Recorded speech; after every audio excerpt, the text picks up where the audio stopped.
Why does it still feel like they're here? Even when they're gone, you no longer speak, you don't see their name, yet something inside you still listens for their voice, as if their echo found a home inside your silence. When a relationship ends, what truly breaks is not just the bond, but the mirror. The sacred mirror in which you once saw a version of yourself that felt wanted, needed, and real. Love doesn't only connect us to another, it awakens forgotten parts of our own soul, fragments exiled by time, pain, or fear. And sometimes, someone arrives not to stay, but to return those fragments to the surface. Carl Jung once said that we don't fall in love with a person. We fall in love with the image of our own soul we see in them. The anima and animus, the inner feminine and masculine, search tirelessly for mirrors in the outer world, and when they find a face that reflects them, we call it love. But what happens when that mirror shatters?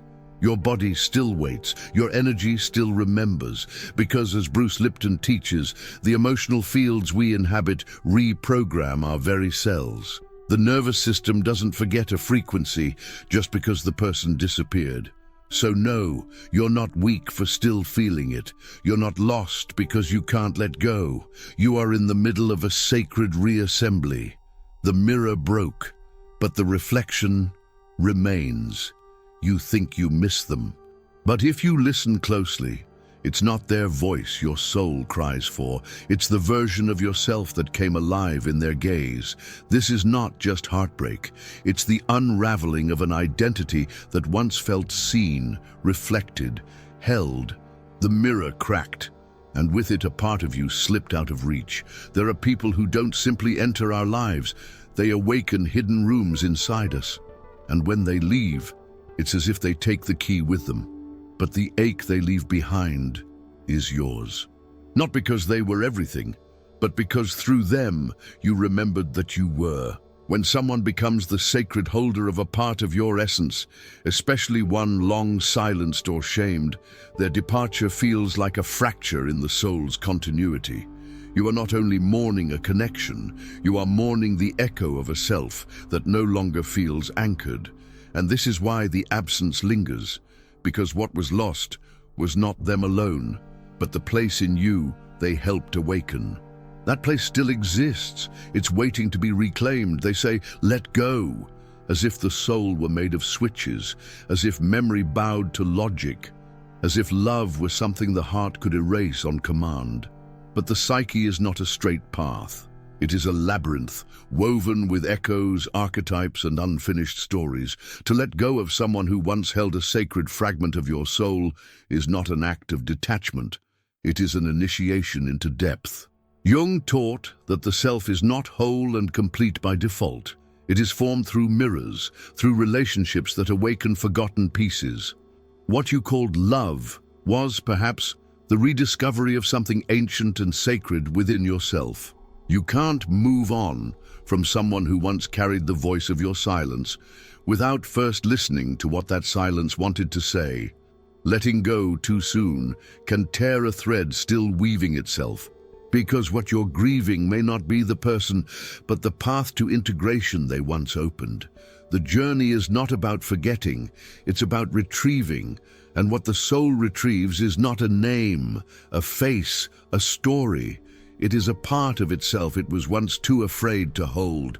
Not all who touch the soul are meant to stay. Some arrive like lightning, sudden, luminous and transformative, and then they vanish, leaving behind not clarity, but awakening. What if they were never the answer? What if they were the sacred wound that reopened a buried archetype? The lover, the dreamer, the muse. Jung compared the encounter of two souls to the reaction of two chemical substances. If there is any contact, both are transformed.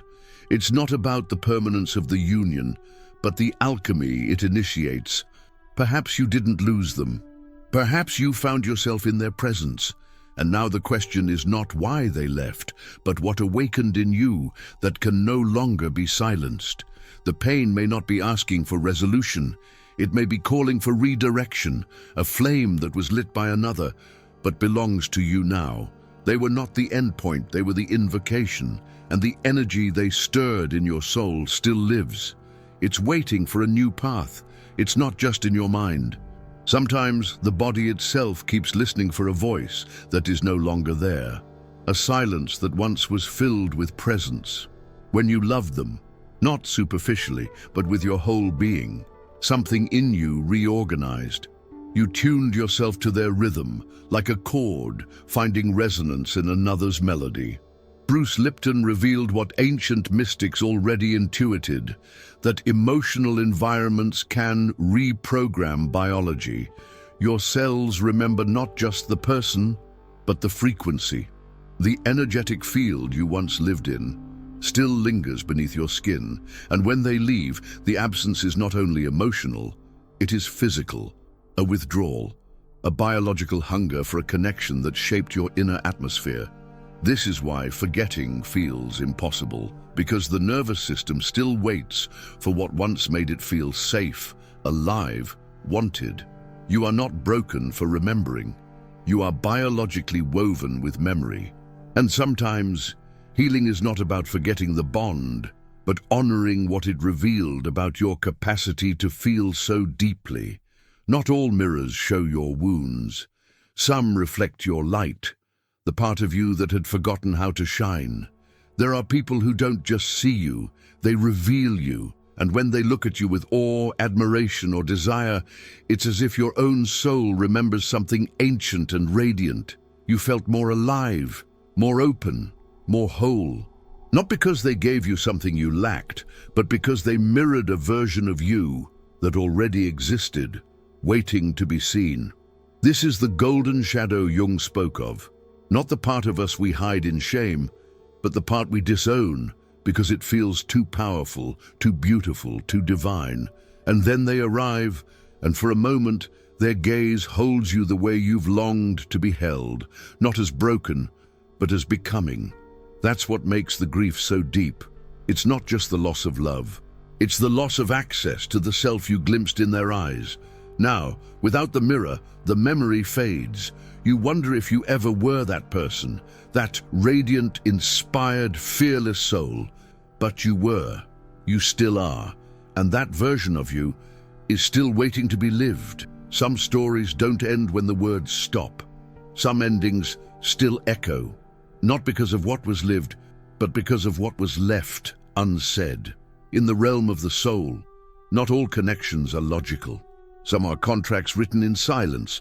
Long before the conscious mind could understand them, you felt it, that inexplicable pull, that sensation of having known them before you even met, as if something sacred had been set in motion the moment your eyes met. But when these bonds are broken without awareness, without closure, they leave an open loop in the unconscious, a vibration that keeps circling back, looking for completion. This is not just emotional residue, it is energetic hangover.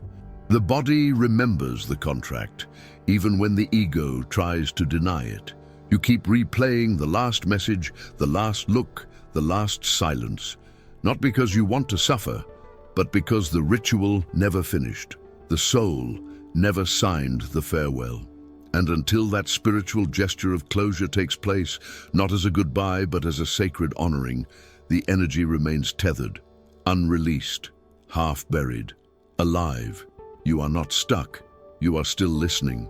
For the echo of a door that never truly closed.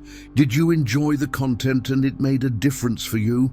Click on Super Thanks and support our work. In the depths of Jungian vision, every relationship is more than personal. It is archetypal. The person you loved may have carried the mask, but what truly captivated your soul was the force behind the face, the eternal lover, the healing redeemer, the nurturing mother, the elusive trickster. You weren't just in love with a human being. You were in communion with an energy, ancient, mythic, living. And now that they are gone, the longing remains, not only for their presence, but for the archetype they embodied, that sacred pattern you had forgotten, until it danced through their gestures, their words, their eyes. But archetypes do not die. They shift, they migrate, they wait for new vessels through which to speak. Your grief, then, is the confusion between form and essence, the illusion that the only way to feel that presence again is through them. But the archetype is still alive in you. It is not bound to one name, one story, one memory. Until you find a new way to channel that energy, a creative act, a sacred devotion, a deeper love, your soul will continue to search for its original carrier, not because it needs them, but because it remembers what they awakened. The mirror is broken, but the reflection was never a lie. It may have been distorted by desire, by longing, by projection, yet within that distortion something essential emerged, a glimpse of the self your soul always knew, but feared to inhabit. They saw you, and in their eyes you saw yourself. Now, the silence feels unbearable, not because they're gone, but because the portal they unknowingly opened remains. What if the purpose of the bond was never permanence, but revelation? What if their gaze wasn't the destination, but the threshold? The mirror was never the prize, it was the invitation. Now begins the real spiritual work, to internalize the reflection, to carry forward the self that once needed another's eyes to believe in her beauty, her brilliance, her becoming. You don't need the mirror anymore. You need a life that reflects that self back to you, not through others, but through choices, rituals, and truths that feel like home. You are not stuck in the past. You are being called back to a self you glimpsed once, and are now ready to live. You're still holding space for a part of yourself that hasn't returned home yet. This was never just heartbreak. It was psychic reassembly. The slow, sacred task of remembering who you became in their presence and who you still are without it. It wasn't the person your soul clung to, it was the mirror, the vision, the reflection of a self once hidden beneath layers of silence, longing, and fear. Bruce Lipton reminds us, belief reshapes biology, and perhaps now your body is waiting for a new belief, not in them, but in the self you discovered through them. You saw a light in their eyes, but it was yours. Now is the time to claim that light, not as something borrowed, but as something born. Jung said, the most terrifying thing is to accept oneself completely. And yet, this is the moment when the search ends. Not because you've stopped loving, but because the love you gave has led you back to yourself. If you made it this far, comment, Estoy despierta. Let your soul know the mirror may have broken, but the reflection lives, and it is yours to keep.